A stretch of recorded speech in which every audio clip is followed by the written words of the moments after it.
So an interesting thing happened this week where I made a video that I was worried was going to be really boring, and you guys actually really liked it. And so I figured, why not go ahead and follow up on that? So today we're going to look at some of the other settings that you can adjust in order to make 14 a little more catered to your needs and preferences when you're going through it. I feel like watching me talk about settings for a long time is only going to be entertaining for so long.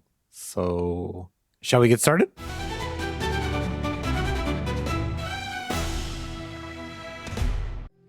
So we're going to start with covering system configuration in a little bit more detail, starting with the display settings. So display settings are broadly going to be mostly geared towards your system. So I'll just cover the big ones that you need to know. I mentioned this in the last video, but screen mode here, I highly recommend always choosing borderless windowed. If you choose full screen for the immersion, that's fine. But whenever you have to tab out of your window, it's going to cause a flicker and it'll make your computer stutter, which is just annoying. It's just an annoying experience. Borderless windowed gives you the satisfaction of being able to alt tab without any issues, and it will always choose your best resolution based on your computer settings. You can do windowed if you want. I just personally like to be immersed, so I don't know why I would ever choose that.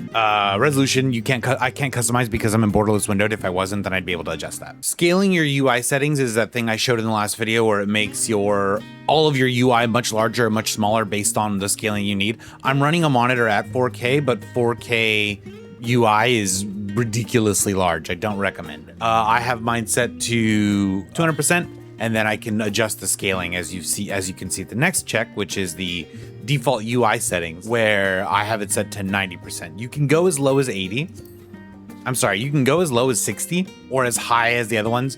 And this will adjust your entire UI broadly. Everything will change at once. I'm not going to show that to you because I have everything very fine-tuned. And if I do that, I'm going to be real grumpy about it. But what you need to know, you can use this as your baseline. I want everything to be this size. And then when you go into your HUD layout later, you can then customize each one individually to be larger or smaller than your default percentage that you chose. But know that every time you do this, it will apply it to everything. So make sure you're okay with that before you click apply all. Lastly, at the bottom, frame rate. Again, this is one of those things that you're going to set based on your computer, but the big things that I want to point out here are limiting the frame rate when the client is inactive. So basically when you alt tab, your frames drop a bunch and it just kind of stutters. I don't like that, especially because I stream. So if I'm ever alt tabbed, it's a problem. And limiting your FPS when you're AFK. Your game will go AFK after a period of time if you don't take any action. And so when that happens, same thing, your frame rate will drop. Sound I'll cover quickly because it's fairly straightforward. You can toggle off any of these sounds as you like. The big one here that I wanted to mention is playing your music when you're mounted. Some mounts come with music, and so whenever you get on them, that music will start playing over the area music. I like that when I get a mount for the first time, but otherwise I tend to have it turned off because I enjoy the ever-changing ambient music of the different areas. It's just a matter of preference. The rest of them are all very, straightforward. Graphic settings, I'm not really going to go into detail on here. The big thing about graphic settings is that it's always going to be catered to your system. Depending on what your system requirements are and how much of a load it can tolerate, this is going to look different for every person. Mouse settings. If you're playing in windowed mode, that's the only time allow resolution changes via mouse drag is going to matter, because you can adjust your window size and it will change the resolution of the game. Otherwise, you don't really need that setting. Limit mouse operation to game window. I cannot recommend enough keeping this toggled on. If you have this toggled off and you move off your cursor off screen while you're playing the game, while you're in the middle of combat, and you can't figure out why things aren't working because you're not clicking, it's because you didn't have this toggled on. Toggle this on. I can't think of any good reason not to have this toggled on. If you want to leave the window, alt tab. The rest of these are pretty straightforward. You can change the size of your cursor if you want it to be bigger or smaller. You can change it to look more like a Windows cursor instead of the FF14 cursor. The software cursor just adds a little extra functionality. So if you wanted to be able to track your cursor, it could leave after images, as you can kind of see here. I don't really like that personally. And then same thing, you can adjust the size of it. I personally stick with the 14 custom. Gamepad settings. So this is if you're going to be a controller player. It's pretty straightforward. Obviously, enable your gamepad. Depending on what you have plugged in, it will offer a different dropdown. This bottom dropdown will let you choose what you want it to display as. You can't see it displaying anything for me in-game right now, which you'll get to see a little bit later, because I still have my settings set up for mouse mode, not controller mode. I'll explain all of that when we get there though. Gamepad enabled when client is inactive. If you alt tab out, you can still use the controller to do stuff. Auto run is exactly what it sounds like. If you're holding L1 and you press the stick forward and then let go, your character will continue to run in the direction that you set them in. Enabling window zoom will do literally that. If it's toggled on, you can click R3 and your window will just continue to get bigger. I have a set size that I'm happy with. Although honestly, I might make it a little smaller. Enable text pasting does exactly what it sounds like. You can copy text and then paste it by pressing both buttons. The big use of this is when you have a quest that requires you to do an emote or a command, you can copy that and paste it over. Enable virtual mouse lets you use the touchpad if you have a controller that has touchpad capabilities to be your mouse. It also allows you to use a particular button input if you don't have a touchpad in order to move your cursor around instead of moving your character or your camera. Rumble is straightforward. Calibration is exactly what it sounds like. Button configuration, though, I will briefly touch on and probably touch on again in a different video. It's basically binding your buttons on your controller to do different things. The reason I want to talk about this in a different video is because there's some unique things that you can do based on your personal controller customizations, but again, that'll be a different conversation for a different day. Theme settings I'll touch on quickly. You can change the theme of your game windows. I have the dark theme because it's my preference, but you can do light, you can do classic FF, or various different colors. There's a lot of settings in other, so I'll try and keep it succinct. Screenshot format, always choose PNG, don't choose JPEG. JPEGs are just a inferior file format. If you ever want to scale your picture up or down or do anything with it, JPEG is terrible. PNG takes up a little more file space, but it's totally worth it. Time before auto AFK, this is how long you can not be doing any actions before your game goes AFK. Display limits is just how much you want to be able to see on the screen at any given time. This is both a matter of preference and a matter of system capability. If your computer doesn't have the ability to have a ton of stuff, you shouldn't have these too high. Cutscene audio, it's exactly what it sounds like, what language you want the game in. Group pose and idle camera settings. So when you go AFK, if you have this toggled off, a little red share icon will appear next to your name, and that's all that's gonna happen. If you have this toggled on, like I do, then a constantly rolling, you could call it a cutscene will play, where the camera just pans to different NPCs, players, minions, roaming around the area and just over the course of time, kind of like an animated slideshow. The last big one I'll touch on is title screen settings. So I didn't actually know this function was here because I don't think it's always been here. You can basically click this drop down, and I know you guys can't see the rest of the drop down, but it just has every expansion listed on it for whichever title screen you want to see when you're playing. I've always had it on main scenario progression because I don't think it used to be an option. It was always just the X-Pack that I was on for the longest time until X-Packs came out. But if you wanted it to be something specific because you like a particular screen, then you can set it to that here. Lastly, accessibility settings, and I'm going to preface this with, I don't have a need for a lot of these settings, so I'm not going to pretend like I know what I'm talking about here. I will just share that it is here and a little bit of the detail around that. And for those who do need it and understand it, you'll know where to find it. You can enable visual alerts, which will allow visual feedback on your screen whenever any audio occurs in game. You can adjust the size and transparency of that. I can actually switch into game real quick and show you what that looks like. You can see right here on my screen that there's some of that visual feedback that I believe is coming from the in-game music. Since we're here, the last setting is going to be, and I'm going to turn that off because I don't like that, is going to be color filter settings. Color filter settings are exactly what they sound like. They're for assisting in color blindness. You can adjust this slider, or you can choose based on the type of color blindness that you have. I know this associates to, each of these associates to a different color. I just don't know which is which. I do know that if you don't, it says what it is in the little tooltip here. So it's a phenomenal tool if that's something that you need. Again, I don't have any knowledge or expertise in this particular area, but I know it's here and I know what it's for. So I will make sure that you also know that. And that pretty much covers system configuration. All right, so jumping into character configuration, let me first say that I'm going to be skipping controller settings. I started to go through this and it takes a lot of time. There's a lot of detail in this particular menu. So I will dedicate a video specifically to talking about controller settings and possibly pair it in with hotbar settings. So we're gonna actually just skip straight to item settings. Item settings deal in your inventory, what you have on you. As you can see, I have mine set to expanded for my inventory and retainer inventory interface.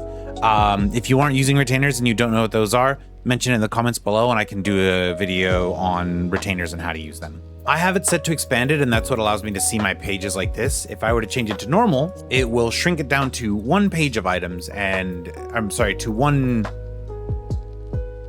it'll shrink it down to one, this thing here, it'll shrink it down to one of these, and you will have 4 tabs plus your key items.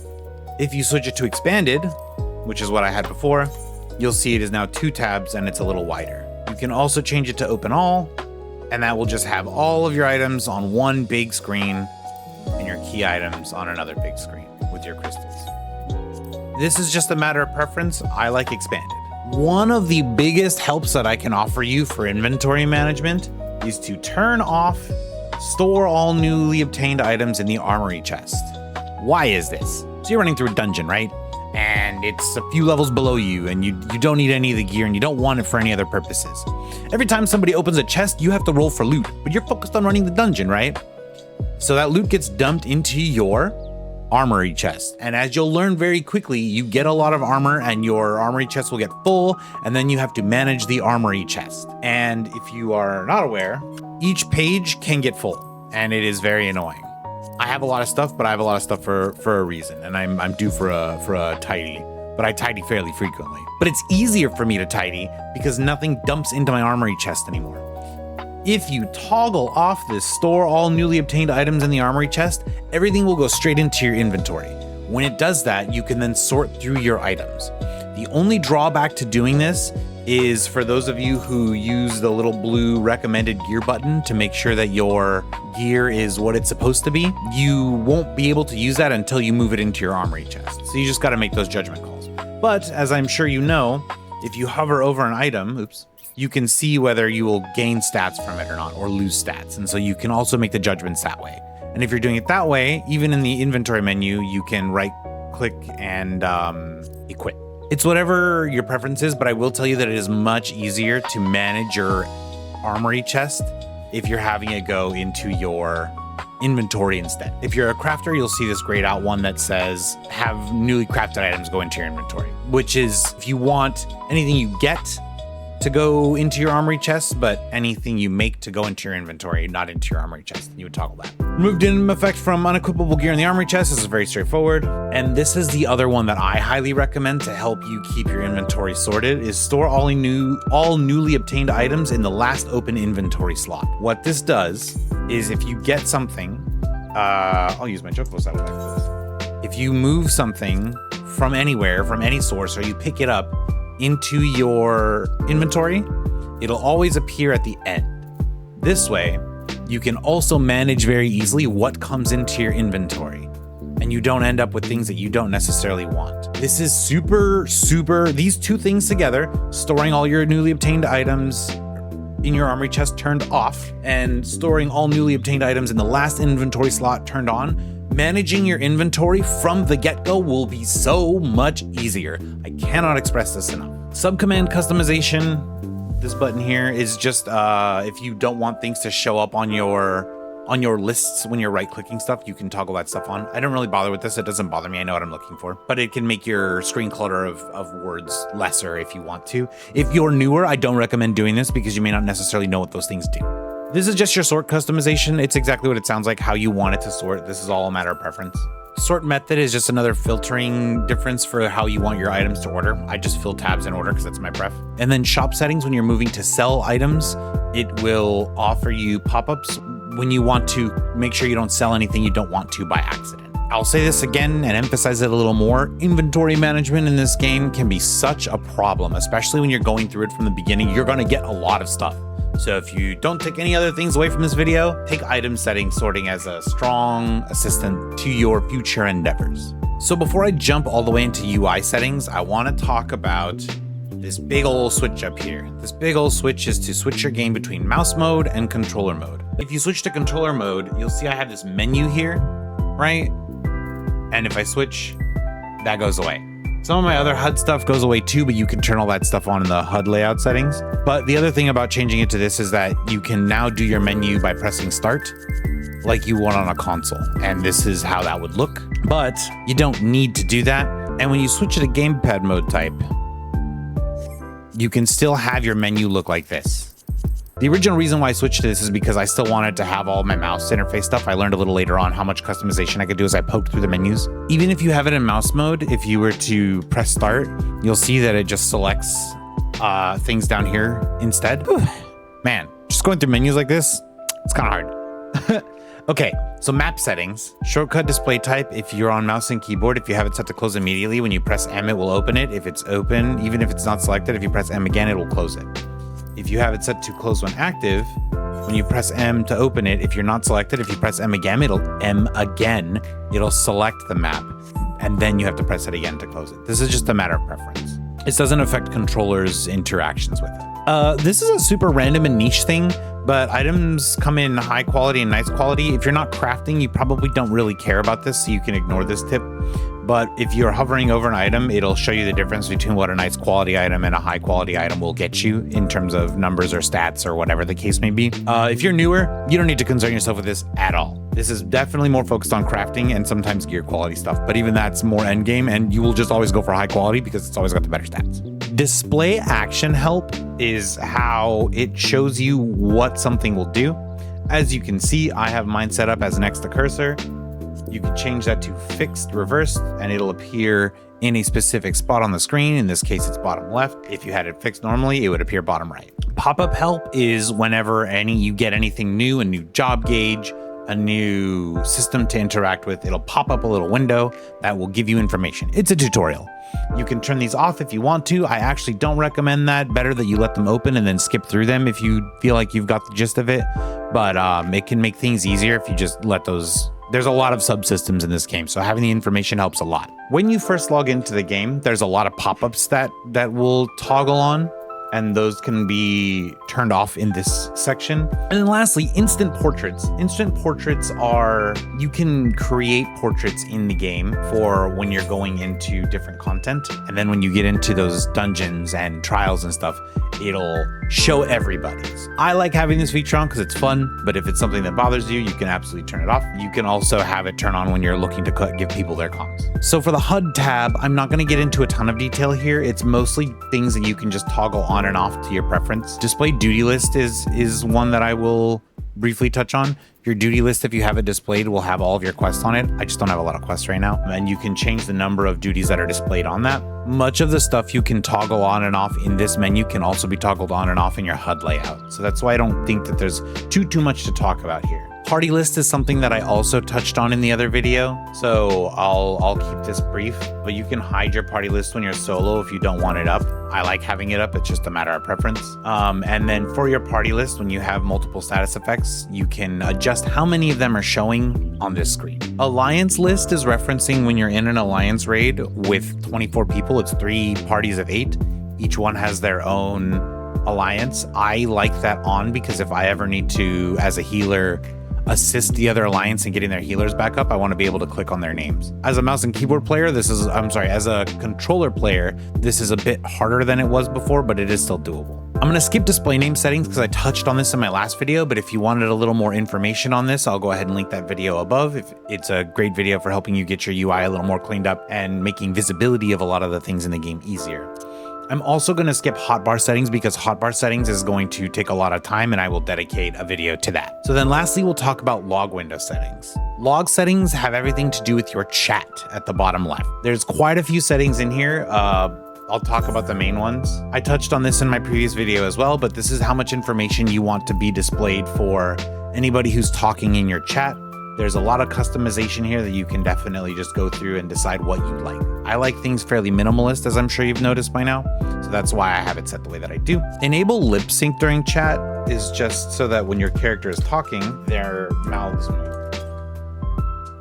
Like that. Profanity filter, that's exactly what it sounds like. recast timer error messages are if you are on cooldown and you try to cast something again. A lot of people spam buttons, so that will clog your chat. I recommend turning that off. Altitude error messages, when you can fly, if you go too high, you'll hit the ceiling and you'll start getting error notifications in your chat. Again, you don't really need that. Enable log window item linking. This is if you want to share an item into chat. It'll pop in down below and say item, and you can just press enter, and then anybody who you're in that chat with will be able to see the item. I don't have anybody in my party, so I can't. And then chat bubble settings. So if you want your character's text to show up above your head like you saw a second ago, you would go into the chat bubble settings, enable chat bubbles, and then you can have whichever ones you want to display however you want them to. I don't have any of these turned on or off because it doesn't really matter to me. I don't see most of these. There's also general settings for how big you want the text bubbles to be. It's just a fun little thing that you can have turned on when you're walking around, but it could also, in highly trafficked areas like Limsa Lominsa, make things very, very crowded. So use at your own risk. Log text colors are for whatever color things show up as in your chat. You can see for me, say chat is in white. If I'm talking with my free company, it's this light blue color. Typically, if people are saying or shouting things, it'll be in orange. Yell, nobody uses yell. Everybody collectively calls that pchat because it is yellow by default.